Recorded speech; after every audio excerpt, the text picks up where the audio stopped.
This is not a test. We interrupt your programming for an insane broadcast by ICP TV. Two high school dropouts from Detroit have formed a rap group called the Insane Clown Posse, ICP to the kids. And what they advocate makes some of the black rappers look like Shirley Temple. I talked with the posse a short time ago. The posse were to blame for a case of vandalism. Vandals spray-painted band symbols on vehicles owned by the Point radio station and vehicles owned by Channel 30 television. They share a downtown parking lot. Fans were reportedly upset over negative comments a DJ made about the band last night. They attacked a Point disc jockey who was outside a concert at the American Theater last night. He was not seriously hurt, but it seems the vandalism was misdirected. Turns out a DJ from a totally different radio station made what the band considered those negative comments. So, Richard King, you are the founder of a venue called the Blue Note. That is correct. I had a partner, Phil Costello, but yeah, Phil and I started cool. the Blue Note. What do you remember of the group, the Insane Clown Posse? Well, I just remember there's a lot. That's what this is about. Well, we had to basically kind of cover the entire room with some sort of protection. Okay, so do you remember how you learned you'd have to protect the room? I believe that they gave us a heads up. Okay.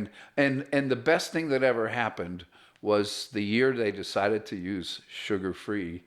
Oh, what a trick. Okay. What was the soda? Faygo. Faygo.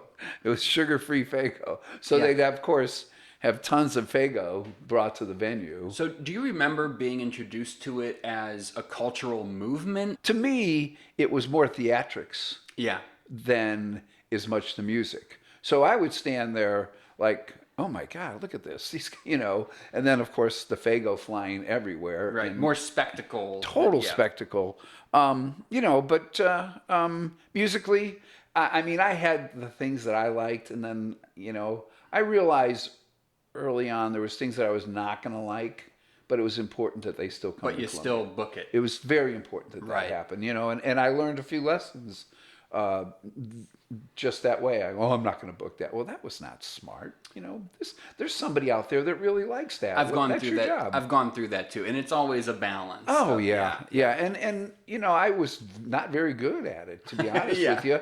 Starting out, I mean, Phil and I had a real attitude when we started out. And like we were talking earlier off camera, how, top 40, get out of here. We don't want anything to do with it. Right. In fact, disco was like, get away from us, that kind of thing. We were like a rock and roll, punk rock, Yeah. And then, throw in your ICPs and your guars. And, that's what we strove for, though. But the ICP thing was... and I think you mentioned something about them getting arrested. I think they got arrested either on their way into town or on their way out of town. Okay, so the story I heard is that they had a arranged raid in the alley behind the Blue Note. Oh, yeah. Okay, so what do you remember about why they got arrested? Or could you kind of put it in a narrative for me? Or do you know enough about it? I think that there was, here's the deal. Like, I could tell you that there were some situations, some bands that we had where cops would be tipped off about them. Do I know specifically what it was about ICP? No, I don't. Mm-hmm. It might have been just who they were, because because I've had experiences. I mean, I'm embarrassed to talk about the Snoop Dogg experience the first time we had him in Columbia. What was the Snoop Dogg experience? It was embarrassing. Well, you don't have to talk about it. Well, they brought the SWAT team and blocked off 9th Street, and nobody even mentioned it to me. Oh, wow. But, the one with ICP, I never understood that. And my understanding of what happened was they were on their way into town and they got pulled over. Really? Okay. Yeah. I'm pretty sure they were on their way into town and made a big deal because I think it was probably in the local newspaper. Yeah, so my experience is I'd read an article about it years ago and it like really stuck in my brain. You know, it's like this is music history because it was a crazy story, and the story was that they knew they were performing at the Blue Note, so they used that opportunity to get them. And then the thing I know is as I remember it, it was used as like a local politics, police overstepping thing because one of the policemen brought an Uzi. Is what I had heard. But something I hadn't. So it's funny coming into this conversation, I was thinking of just like the persecution of ICP because I don't know if you're aware they were put on like the FBI's, they were registered as a gang. Yeah. Yeah. And Well, there was that was going on, and they Right. were and that at that time was not looked upon very fondly by a lot of people. yeah. And I mean, we had brought numerous bands in, and I don't have a list of them where there was police checking this and checking that. I mean, Wow. I've had several encounters, and the most disappointing one, in my opinion, was probably the Snoop Dogg one. Yeah. And that really that was horrible. There was another one where I don't want to beat up on the Columbia Police Department. I but do. Yeah. You don't have Well, to. nah. But anyway, I mean, I also was hauled off in handcuffs at an Avett Brothers show out on 9th Street because the officer was misinformed and said I didn't have a license to be on the street to sell beer. And of course, I had jumped through all those hoops several times. So I'm like, no, you're wrong. I do have everything. Already such a process. And but she was going to follow through with her cause, whatever that was. But anyway, when she was arresting people, I said to the people who were being arrested, I said, look, I said, just do me a favor and cooperate with her. And I promise you, I will get this matter entirely cleared up because you are not wrong. Mm-hmm. And she turned and she looks at me, she goes, I don't want to hear another word out of you or I'll arrest you. And I looked at her and I said, what? And she goes, I don't want to hear another word out of you. And then one guy was saying, man, I drove all the way up from Springfield, Missouri, and blah, blah, blah. And I said to him, please just do me a favor. This is my name. And just cooperate. And she turned around, flipped me up against the wall, and threw the cuffs on me, radioed another car, and right there at the corner of 9th and Broadway, handcuffed and put in the back of a police car and taken to the police station. And the really weird thing about that was, Columbia cops would come to the Blue Note for shows and stuff like that. So I knew a bunch of them. Uh-huh. And they were all coming to the Avett Brothers. So one of them, texted me after I got out of jail. He said, dude, he goes, we were all drinking when we heard what happened. We knew what happened, but we couldn't come to your rescue. We were off duty going to the show. And we had been drinking. And I'm like, don't worry about it. It's no big deal. That's wild. But of course, the prosecutor called me up and said, hey, I think we have a big mistake here. And I said, yeah, I think you do. Just do me a favor. I'll walk away. If you could do me a favor, and the 3 tickets that you wrote to the 3 people that drove to Columbia from other cities, if you could take care of those. And she said, yeah, we'll get all that taken care of. So, not to stay on a sore spot, but I'm wondering, was repairing the relationship with Snoop Dogg like a process, or was he facing that in other cities? No, Snoop. Well, it was funny because the Snoop Dogg thing. Because he still comes through, right? Yeah, pretty often. They were the greatest people. They were awesome people. Mm-hmm. We picked up Snoop from the airport. It was just the whole day was just so much fun. Cool. And just he's playing music in the car for us. I couldn't say enough good things about him. But when I learned what was going on, I called up his agent and I said, look, when you pull up here, I said, you better be careful because Columbia Police Department they've got their SWAT team out here. They sent the fire marshal to count how many people were getting into the show. I just said, dude, I don't know what's going on here, but I was in touch with the police department. They were wanting to know who was buying tickets. So why do you ask me that? Go to the record store where they're selling the tickets. I don't know who's buying the tickets. I said, I can assure you, if you're worried about gangbangers, that they're not going to pay $35 to see Snoop. I can promise you that. But anyway, I called up, and his agent had flown in with him, and so his name is Brett, and I just said, hey, I said, just be careful, because I think they're out to get you. Yeah. And he said, what's going on? I said, well, I told him all that, and he goes, okay. He goes, yeah. He goes, we'll be fine. I'm not worried about us. He goes, are you okay? And I said, well, I'm pretty upset that they're doing this. Yeah. And it just really bothers me because, as it turned out, I saw more doctors, lawyers, judges, and all kinds of people coming to the show.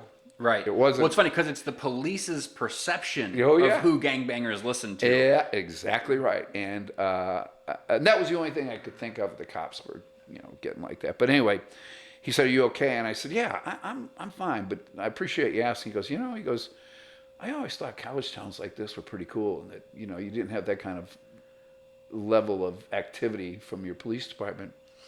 I just said to him, I said, "Yeah." I said, "I don't know what to tell you. I kind of figured it out towards the end of the evening, Yeah. And it was." And the thing that I always tell people, the sort of follow up on that is, I had a country show 3 nights later, sold out, and not a fire marshal, Yeah. not a police officer, not a SWAT team, nothing. Right. And it was. I mean, I had words with the fire marshal. I had words with one of the police officers. And I think rightfully so. And to me, I live in this community, and I thought this makes everybody look bad. Yeah. It just makes everybody look bad. This is something that we need to realize. And if because the police department called me like a week before the show, and it was very odd because I was on vacation with my family. Like, well, yeah, it's pretty much sold out. And I don't know who's buying the tickets. They're selling them at Street Side and at a couple other places. Yeah. But I knew what I knew where they were going. At least intuitively, I thought, okay, this is it's Snoop, and to balance it sort of out, he was arrested years earlier, involved in a murder in sure. L.A. Yeah. But everything was cleaned up and thrown out, and he was not convicted or anything like that. Yeah, I think there's plenty of guys that go from criminality to music. Oh, and if there is a classic example, is Snoop. I can tell you that hip-hop shows, it was not unusual to see cop cars parked in front of the Blue Note. Oh, yeah. Or around the block or something, keeping an eye on things. And the thing was, especially in a city like Columbia, and the people that were coming to those shows, I mean, I think it was the Fugees and Public Enemy, Yeah. Of course, Public Enemy did draw some attention, because I think that was Cop Killer, right? Well, Cop Killer was Body Count, which was Ice-T. That was Ice-T. Yeah, that's right. But Public Enemy had By the Time I Get to Arizona, which was about bombing politicians. Yeah. Like putting car bombs on them and everything. Got but banned from MTV. Those shows would get. I can remember looking out the door and saying to my, okay, and I can remember paying the bands, and we'd be up in my office looking out, and they'd be laughing, because really. Well, they were looking for something that wasn't there. Yeah. Right. These people that came to those shows were so excited about those shows. Yeah. I mean, it was just. I mean, Snoop Dogg had the entire room in the palm of his hand. Yeah. Where there was like a kumbaya at the end of the night. Right. And here I am, like, this is what he's doing inside, and I'm outside with literally a SWAT Right. team. Everyone's just having a good time. Yeah, and they've got machine guns. Yeah, I'm like, you guys should probably go inside and see exactly what's going on. Or if you're looking for a gang, maybe it's. Well, my advice, and I'm sure they ignored me, but was like, well, if I were you, I'd be worried about gangbangers driving around, because I promise you, they're not going to pay $35 to see Right, yeah. Snoop Dogg. He's not even on their radar. That much I know. Yeah, I don't think that's really happening. I don't think it's going to happen. So, but you know, and you know, who knows? They may have been trying to protect me. I don't know. But I think that communicating that to the promoter / club owner would have probably been, It's community. you know, and you could have saved yourself a lot of manpower, probably a lot of trouble, a lot of perception was, why are they doing this? You know, that to me was really, because you know, I love living here, you know, Yeah, and right. I've had a great life here, and it's just like, this is not the right thing. Doesn't feel like it should be part of it. It doesn't feel like it should be part of it. We're better than this. Right. Yeah. I had a relationship with the Columbia Police Department, and the more I existed in this world, the more my relationship developed. You know. Yeah, and well, that's how I've, to be honest, I've defended you to more punk rock kind of grimy guys in the music business for a long time now, and kind of just seen it as one of the logical paths. Yeah. If you want to keep booking shows, especially when it comes to also dealing with the banks, I think, because I know you worked directly with the banks to put on these festivals. Sure. And so it's kind of like, well, if, you know, the more you grow, you have to develop those relationships or things go really poorly, you know. Yeah, I've been in rooms where, you know, when we were doing the festival and we're doing it downtown, and there was a lot of people involved, so many people. Columbia Police Department, University Police Department, Boone County Sheriff's Department, emergency management, all these people, and people that were with the bank who was sponsoring the event, and then just, you know, city officials, you know. And I remember walking out of one meeting, and one gentleman who I won't identify, he was walking with me, and he said, you know, if I were you, I would have crawled over that table and strangled those people that were talking like that to you. Yeah. And I said, yeah. Yeah, they don't know me, so I'm sure they have their own image of me. But, right. But you know, I've had worse things said, you know, spoken to me. We'll just figure this out, you know. And eventually, you end up doing it. And I will say this too, that some of the biggest blow-ups you have with people, whether it's a police officer, whether it's an agent, whether it's an attorney, whoever it is, after the aftermath is like, well, I think we both have a better understanding of each other. And I seriously, then it becomes civil. It can become civil. Right. Yeah. Yeah. I'm very into like de-escalation and like finding a shared goal. Yes. How do we find what we're moving towards? Yeah. You know, at the same time, I do hate cops, but I kind of wanted to just basically ask about the culture war in general, and I kind of want to just throw an idea at you and see what you think of it, because maybe I overthink things sometimes, you know. But like, I've studied a lot of music history, and one of the most interesting things I've heard is like early modern America, right? Like turn of the century type stuff. You have these small towns that on one side of town has the juke, you know, the party spot that's got the guy playing guitar, right? With the crazy hands. And then you've got on the other side of town, the church. Yeah. And every guy has one nickel to spend on Saturday or a Sunday, and he can either pick, does he spend it on Saturday or does he spend it on Sunday? And do you see things in that way, this continued kind of battle of one side and another? I think it's gotten much better, and I think the description of that, the guitar playing non-church thing, I think Kevin Walsh would tell me that was called the Chitlin Circus. Okay. Chitlin Circuit. The guys that are touring. Yeah, guys that are touring. Yeah, Mm-hmm. and they would go from town to town. And that, you know, I was telling you about how Chuck Berry, you know, he always insisted that I pay him up front, especially the first time, and it's because those people were burned so many times by different people. I can only imagine. But there is you know, I will say this, that there was a commercial I was listening to on one of the local radio stations, and they were advertising for a church, and they used in the line, "It's like going to the Blue Note." Really? Really. So weird. I know. Well, I don't know if I should be mad or what. I mean, they're mentioning me. They're mentioning me in a good way. That's so funny. But To quote Hank Hill, if I could summarize my opinion on the whole thing, and that's always what you should do if you're stuck in a corner. Quote Hank Hill, he said, "Can't you see you're not making Christianity better, you're making rock and roll worse?" Well, it was, I mean, I never, my world, I was so focused on what I was doing, I didn't pay attention.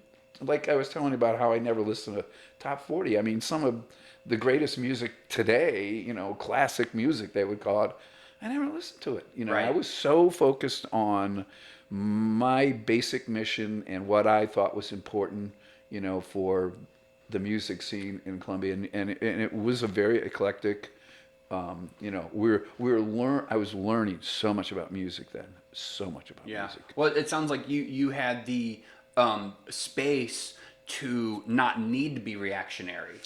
Oh yeah. You don't need to be counterculture. You had so many different movements to play a role in. Well, thanks so much for talking to me. Yeah. It was a lot of fun. Absolutely. Good. Great spending time. Well, thank you.